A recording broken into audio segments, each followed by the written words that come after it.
Jealousy एक natural emotion है और कोई भी इंसान किसी से भी जेलस हो सकता है। यहाँ तक कि कुरान मजीद में आपने वाक़या पढ़ा है बहुत मशहूर हज़रत यूसुफ़ अलैहिस्सलाम की स्टोरी कि इवन अम्बिया के बच्चे एक दूसरे से जेलस हो गए, जैसे कि हज़रत यूसुफ़ अलैहिस्सलाम से उनके जो सौतेले भाई थे वो जेलस हुए। तो इसका मतलब ये है कि जेलसी इंसान के अंदर एक नेचुरल इमोशन है, लेकिन ये बहुत ख़तरनाक हद तक अगर इस लेवल पे चली जाए जेलसी कि ये इंसान को इतना नेगेटिव कर दे कि ये हसद में तब्दील हो जाए। और हसद की डेफिनेशन क्या है, जैसे कि सूरह फलक में हमने हासिदीन से अल्लाह सुब्हानहू तआला ने हमें पनाह मांगने का कहा।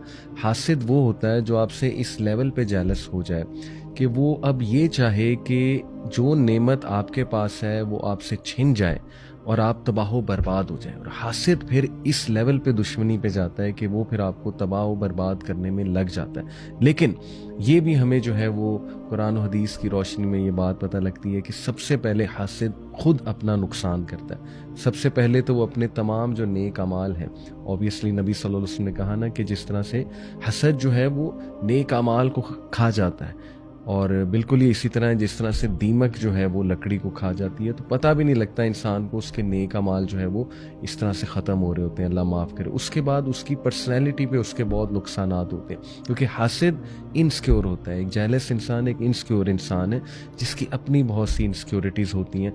शायद उसके साथ ट्रीटमेंट कभी गलत हुई हो तो अब वो चाहता है कि दूसरों को अच्छी ट्रीटमेंट ना मिले। तो सारे के सारे जो नुकसानात हैं हसद के, वो सबसे पहले हासिद के ऊपर होते हैं। तो ये तो सबसे पहले हमें सबको सोचना चाहिए इसके ऊपर। उसके बाद जेलसी इतनी बुरी चीज़ है अगर ये उस लेवल पर पहुंच जाए जो मैंने आपको कहा। एक तो है ना कि नेचुरल जेलसी कभी कभी भाई भाई को भाई से हो जाती है, ऐसे नेगेटिव कुछ इमोशंस आ जाते हैं माइंड में, राइट, और ये फितरी भी हैं, लेकिन इनको कंट्रोल करना, औज़ बिल्लाह पढ़ना, इनके खिलाफ जिहाद करना, यही तो असल में वो काम है। जिहाद बिन नफ्स इसी को कहते हैं ना, और जिहाद बिन शैतान भी, शैतान के खिलाफ भी ये जिहाद है। तो बहरहाल जेलसी का एक बहुत बड़ा नुकसान ये है कि जेलसी हमारी जजमेंट को हैम्पर करती है और जेलसी हमें हक तक पहुंचने में रोकती है। आप देखिए कि ज्यूज़ को अरब से जेलसी हुई और उन्होंने सिर्फ जेलसी के बेस पे नबी अकरम सल्लल्लाहु अलैहि वसल्लम को आखिरी नबी कबूल नहीं किया, हालांकि उन्हें पता था। वो कहते थे यही है, हमें पता है यही है कि, लेकिन हमने इसको कबूल नहीं करना है बिकॉज ऑफ जेलसी। तो अल्लाह माफ़ करे, ऐसा ना हो कि हमारी जेलसी हमें इतना नेगेटिव बना दे कि हम हक को भी रिजेक्ट करने लगे। तो इसका सलूशन क्या है?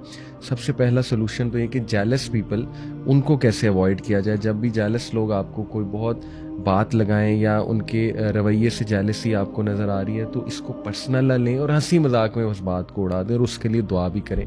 Number 2, love for others what you love for your self. Practice करें, इस हदीस को इंटरनलाइज करें कि दूसरों के लिए भी वही पसंद करो जो अपने लिए पसंद करते हो। ऑब्वियसली इससे आपकी जेलसी ख़त्म होगी।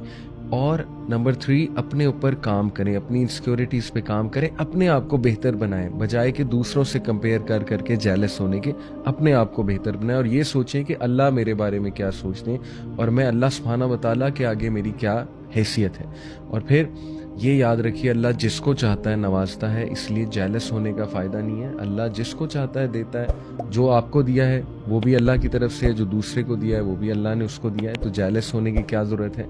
मेक दुआ, अपने लिए भी दुआ करें और उसके लिए भी दुआ करें जिससे आपको जेलसी फील हो रही है। बल्कि मैं आपके सामने खूबसूरत हदीस रखता हूँ। अल्लाह के नबी सल्लल्लाहु अलैहि वसल्लम ने फरमाया, ये मुवत्ता मालिक की जो है वो हदीस है, shake hands for this will dispel ranker and exchange gifts and love one another for this will dispel hatred। अल्लाह के नबी सल्लल्लाहु अलैहि वसल्लम का हाथ मिलाया करो एक दूसरे से और गिफ्ट्स एक्सचेंज किया करो, क्योंकि इससे जेलसी, हेटेड और तमाम नेगेटिव जज्बात जो है वो ख़त्म होते हैं। अल्लाह ताला हमें जेलसी से बचाए और हमें पॉजिटिव बनने की तौफीक अता फरमाए।